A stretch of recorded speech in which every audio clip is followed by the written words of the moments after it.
Menurut survei kesehatan jiwa remaja nasional Indonesia tahun 2022, 1 dari 3 remaja Indonesia berjuang dengan masalah kesehatan mental.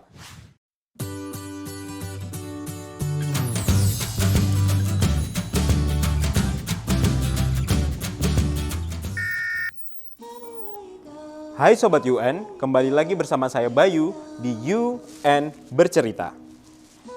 Di dunia yang sering berpacu dengan kemajuan, di mana layar dan jadwal menentukan hari-hari kita cenderung mengabaikan apa yang terjadi dalam diri kita.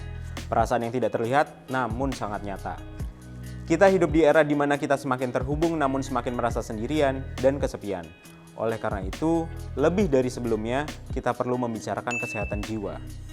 Di video kali ini, kita pengen ajak kamu untuk mengenal lebih dalam tentang kesehatan jiwa dan apa aja sih yang udah dilakukan oleh UN in Indonesia untuk meningkatkan kesehatan jiwa.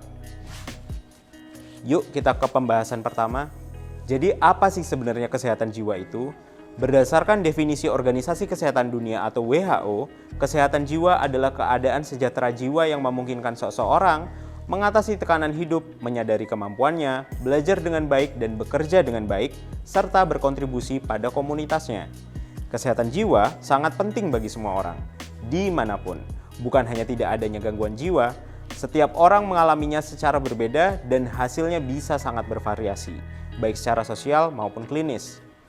Sekarang setelah kita mengetahui apa itu kesehatan jiwa, apa yang dapat kita lakukan untuk mendukung orang-orang di sekitar kita yang mengalami kesulitan kesehatan jiwa? Jawabannya adalah empati. Dengan menempatkan diri kita pada posisi orang lain, merasakan apa yang mereka rasakan, dan memberikan dukungan tanpa menghakimi, bayangkan seorang teman sedang berjuang melawan kecemasan, jantungnya berdebar kencang. Kita mungkin belum sepenuhnya memahami apa yang dialami teman kita, namun berada di sisi mereka akan sangat berarti. Jadi ketika kita berbicara tentang kesehatan jiwa, kita harus memahami bahwa kesehatan jiwa bukanlah sebuah perjalanan tunggal, tetapi sebuah pengalaman bersama. Dan empati adalah benang yang mengikat kita bersama, mengingatkan kita bahwa betapa unik perjuangan kita dan kita tidak pernah benar-benar sendirian. Empati mendorong kita untuk menjadi lebih baik hati, lebih sabar, lebih pengertian terhadap orang lain yang mempunyai masalah berbeda, karena pada akhirnya empati menumbuhkan dunia di mana kesehatan jiwa dipenuhi dengan penerimaan, bukan stigma. Kesehatan jiwa mempengaruhi kita semua, tanpa memandang usia, jenis kelamin, latar belakang, atau lokasi geografis kita. Sekitar 1 dari 8 orang di dunia hidup dengan gangguan jiwa. Gangguan kecemasan dan gangguan depresi paling banyak terjadi pada semua kelompok umur, termasuk remaja. Meskipun bunuh diri mempengaruhi semua lapisan masyarakat, hal ini merupakan penyebab utama kematian di kalangan remaja. Nah, selanjutnya, mari kita bahas mengenai kesehatan jiwa di Indonesia. Survei Kesehatan Dasar atau Riskesdas Indonesia tahun 2018 menemukan bahwa sekitar 1 dari 10 orang berusia 15 tahun ke atas menderita segala bentuk masalah kesehatan jiwa. Analisis sistem registrasi sampel Kementerian Kesehatan pada 2016 menunjukkan bahwa 5 orang melakukan bunuh diri setiap hari di Indonesia. Sekitar setengah dari korban bunuh diri adalah remaja dan anak muda. WHO bekerja dengan negara-negara anggota dan mitranya untuk meningkatkan kesehatan mental individu dan masyarakat secara luas.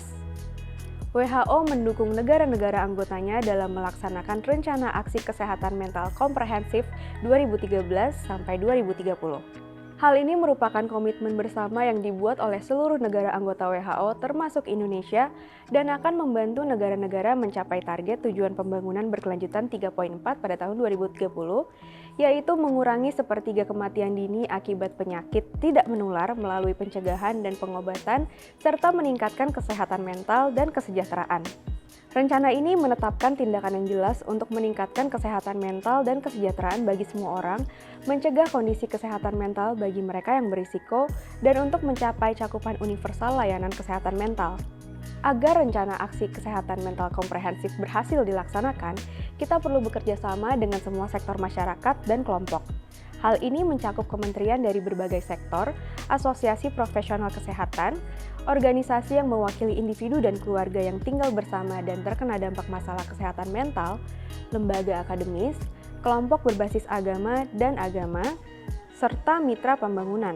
Untuk informasi lebih lanjut, silakan akses link pada kolom deskripsi.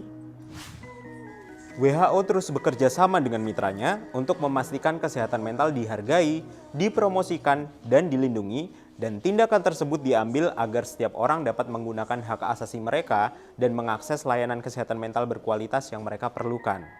Tema Hari Kesehatan Mental Sedunia 2023 tahun ini adalah kesehatan mental adalah hak asasi manusia yang universal.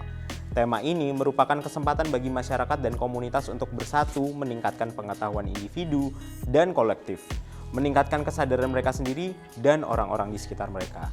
Kami berharap hal ini akan mendorong tindakan individu dan kolektif yang mempromosikan dan melindungi kesehatan mental setiap orang sebagai hak asasi manusia universal. Kita mengajak kamu untuk bergabung dalam kampanye Hari Kesehatan Mental Sedunia 2023 untuk mempelajari lebih lanjut tentang hak dasar kamu atas kesehatan mental serta cara melindungi hak orang lain. Kamu sebagai individu juga dapat menyuarakan aspirasi kamu pada kampanye Hak Berekspresi Kesehatan Mental yang diprakarsai oleh Federasi Kesehatan Mental Dunia. Inisiatif Hak untuk Berekspresi bertujuan untuk menyediakan platform untuk menyatukan beragam komunitas di seluruh dunia melalui pengalaman hidup, rencana yang berfokus pada solusi, ide-ide yang berorientasi pada tindakan, dan narasi yang berdampak. Isi formulir di tautan terlampir dan kirimkan ide kamu untuk inisiatif kesehatan mental masa depan dari Federasi Kesehatan Mental Dunia. Itu tadi informasi mengenai Hari Kesehatan Jiwa Sedunia. Di balik setiap senyuman, ada cerita. Di balik setiap wajah pemberani, ada pertempuran. Di balik setiap ucapan, aku baik-baik saja, ada permohonan diam-diam untuk ingin dimengerti. Bersama-sama, mari kita hilangkan stigma, tumbuhkan rasa belas kasih, dan ciptakan dunia di mana setiap suara didengar, setiap perasaan valid, dan setiap orang tahu bahwa mereka tidak sendirian. Sekian UN Bercerita untuk hari ini bersama saya Medina. Sampai bertemu di UN Bercerita selanjutnya.